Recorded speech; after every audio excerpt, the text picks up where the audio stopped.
বাতিলাবাজ ঢপবাজ হাটাও, BJP বাঁচাও।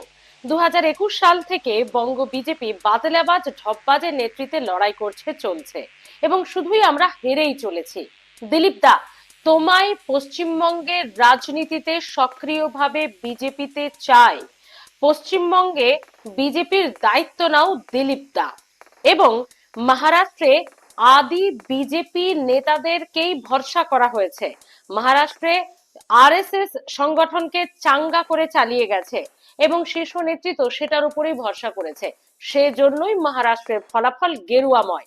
না হলে পশ্চিমবঙ্গের মতোই হতো যদি বাইরের অন্য কোনো দল থেকে আসা নেতার ওপর ভরসা করে মহারাষ্ট্রের দায়িত্ব দেওয়া হতো, তাহলে পশ্চিমবঙ্গের মতোই অবস্থা হতো মহারাষ্ট্রেরও। কিন্তু সেটা মহারাষ্ট্রের নেতৃত্ব করেনি, শীর্ষ নেতৃত্ব করেনি, তাই মহারাষ্ট্রের ফল গেরুয়াময়। বন্ধুরা, এই এতগুলো যে কথা বললাম, এই যে ঢপবাজ, বাতিলাবাজ, গেরুয়াময় মহারাষ্ট্র, পশ্চিমবঙ্গে বিজেপির দায়িত্ব নাও তুমি দিলীপ দা, কোনোটাই আমার কথা নয়। ফেসবুক থেকে সোশ্যাল মাধ্যম খুললেই বিজেপি ওরিয়েন্টেড যে সমস্ত কিছু পেজ আছে সেগুলোতে কিন্তু ছয়লাভ হচ্ছে এই লেখাগুলো। এর মানেটা কি, এর ইঙ্গিতটা কি?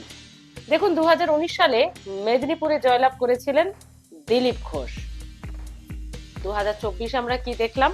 কীর্তি আজাদের বিরুদ্ধে বর্ধমান দুর্গাপুরে তাকে নিয়ে গিয়ে লড়ানো হলো, তিনি হারলেন। তারপরের থেকেই না একটা কথা খুব বেশি করে মাথাচাড়া দিয়ে উঠেছে, দিলীপ ঘোষকে ঠিক মতো ব্যবহার করতে পারছে না বিজেপি। কার কথায়? নাকি নাকি শুভেন্দু অধিকারী লবির কথায়। অর্থাৎ এই যে ঢপবাজ, লবিবাজ বা বাতেলাবাজ, এগুলো কাকে বলা হয়েছে? আপনাদের কাছে আপনাদের মন্তব্যে জানতে চাইবো। কোথাও কি শুভেন্দু অধিকারীকে ইঙ্গিত করা হয়েছে? দেখুন, বিজেপি এখন রাজ্য সভাপতি তো আছে, কিন্তু খাতায় কলমে সুকান্ত মজুমদার। আর বিজেপির আবার এক নেতা এক পদ নীতিও আছে। সেজন্য খুব সক্রিয়ভাবে আমরা শিক্ষা প্রতিমন্ত্রীকে আমরা সুকান্ত মজুমদারকে তো খুব একটা ফ্রন্টে দেখছি না। হ্যাঁ, তিনি আছেন, উপনির্বাচনের প্রচারেও গেছিলেন, কিন্তু আমার মনে হয় কেন্দ্রের এই প্রতিমন্ত্রী হওয়ার পর থেকে তার দায়িত্ব অনেক বেশি বেড়েছে। তার নিজের একটা সাংসদ এলাকা আছে, তাই রাজ্য সভাপতির পদের থেকেও কি সেভাবে পদে নেই সুকান্ত মজুমদার? আর সংগঠনের অবস্থা যে খারাপ এই রাজ্যে বিজেপির, অন্তত লাস্ট দুটো নির্বাচন, লোকসভা এবং উপনির্বাচন 2024-এ, সে তো ফলাফলেই দেখা যাচ্ছে। 18 থেকে 12, ছয় ছক্কা তৃণমূল, 5-1 থেকে হয়ে গেল 6-6। তো দেখুন, অনেকে আবার আমাকে ক্রস করে বলবেন যে সংগঠন ঠিক আছে। তাহলে দাদা, সংগঠন যদি ঠিকই থাকে ভোটের এই ফল হচ্ছে কেন? আমরা তো কোন পড়ুয়া কি পড়াশোনা করছে সেটা তো আমরা দেখি না, আমরা মার্কশিটটা দেখি, সে কত নাম্বার পেলো পরীক্ষায়, তাই তো? হতে পারে সে মেধাবী, হতে পারে সে কৃতি, কিন্তু রেজাল্ট খারাপ, কিন্তু সেভাবেই তো বিচার করা হয়। তো ফলাফল যখন এরকম, তাহলে তো বলতেই হচ্ছে সত্যি তো বিজেপির রাজ্য সভাপতির পদে তাহলে কাকে দরকার? কারণ রাজ্য সভাপতি একা ভোটে জেতাবে না, কিন্তু রাজ্য সভাপতি একা অনেকটা চাঙ্গা করতে পারে দলকে। তার স্ট্র্যাটেজি কিন্তু অনেকটা পথ দেখাতে পারে দলকে, কারণ তিনি তো নীতি নির্ধারণ করে ট্র্যাকে নিয়ে যাবেন দলকে। সেই জায়গাটা বোধহয় খামতি রয়েছে।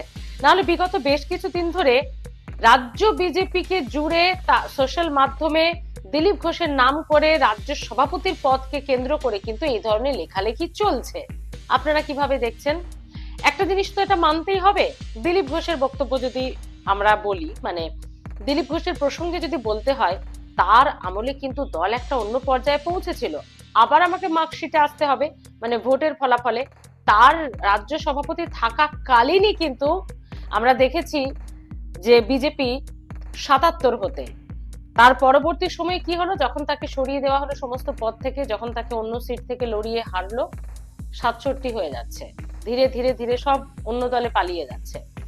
তার আমলে আমরা দেখেছি সাংসদ সংখ্যা 18 হতে, মানে তৃণমূলকে বেশি একটু বেগ দিতে পেরেছিলেন। তার পরের বছর আমরা কি দেখলাম, 19-এর পর 24-এ 12 হয়ে গেল।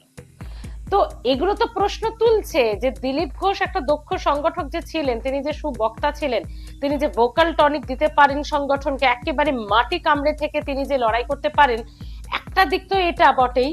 আর আরো একটা দিক, যখনই তাকে যে পদে কেন্দ্রীয় সম্পাদকের পদ বলুন, কেন্দ্রীয় সর্বভারতীয় সম্পাদক বলুন, বিজেপি রাজ্য সভাপতি বলুন, খড়গপুর সদরের বিধায়ক বলুন, মেদিনীপুরের সাংসদের জন্য লড়াই বলুন, সবেতে 100-এ 100 মার্কস পেয়ে দেখিয়েছেন দিলীপ ঘোষ। কিন্তু তারপর হঠাৎ কেন দিলীপ ঘোষকে একটু কোণঠাসা করা হলো? কার জন্য? সেই ঢপবাজ বাতলাবাজ কে? 2021-এর পর যার নেতৃত্বে বিজেপি হেরেই যাচ্ছে, আসন সংখ্যার থেকে তার জেতার পরিসংখ্যান কমেই যাচ্ছে। একটা দিক তো বটেই, একটা তো ভাবনার দিক এসেইছে, সত্যি এবারে বোধহয় বঙ্গ বিজেপি নিয়ে শীর্ষ নেতৃত্বে খুব ভাবতে হবে। আপনারা কি চাইছেন?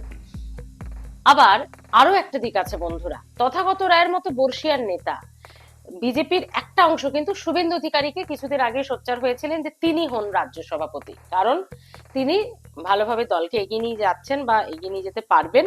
শুভেন্দু অধিকারীর মধ্যে যে ক্যাপাবিলিটি আছে, যে ক্যাপাসিটি আছে, তার যে দক্ষতা আছে, খোদ দুধের রাজনীতিবিদ, দীর্ঘদিনের বর্ষিয়ান নেতা তথাগত রায়, প্রাক্তন রাজ্যপাল, তিনি কথা বলেছিলেন, কিছুদিন আগেরই ঘটনা। তো বন্ধুরা, আপনারা কি মনে করছেন? সোশ্যাল মিডিয়ায় দু ধরনের আলোচনা হচ্ছে, শুভেন্দু অধিকারী না দিলীপ ঘোষ। আজকে রাজ্যবাসী হিসেবে, সাধারণ ভোটার হিসেবে, বা বিজেপি যারা রয়েছেন বা তৃণমূলের যারা দর্শকরা রয়েছেন, আপনারাই বলুন যে বিজেপির রাজ্য সভাপতির আসনে কে হলে ঠিক হবে।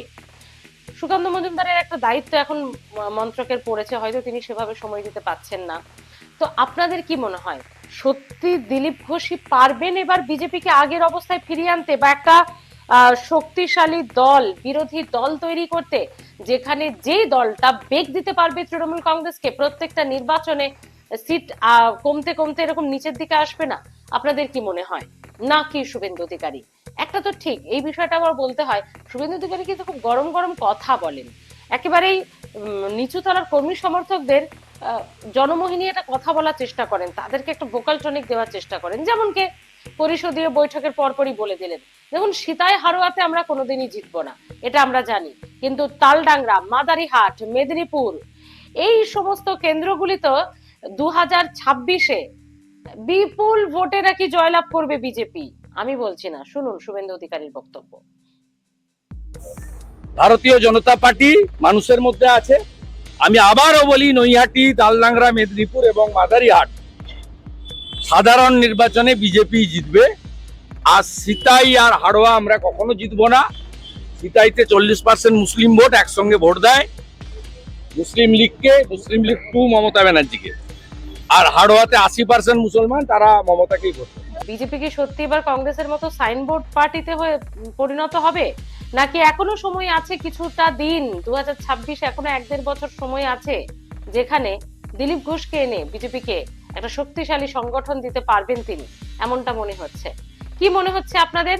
বিজেপিকে 2026-এ শক্তিশালী দল হিসেবে গড়ে তুলতে পারবে কে রাজ্য সভাপতি হিসেবে, শুভেন্দু অধিকারী নাকি দিলীপ ঘোষ?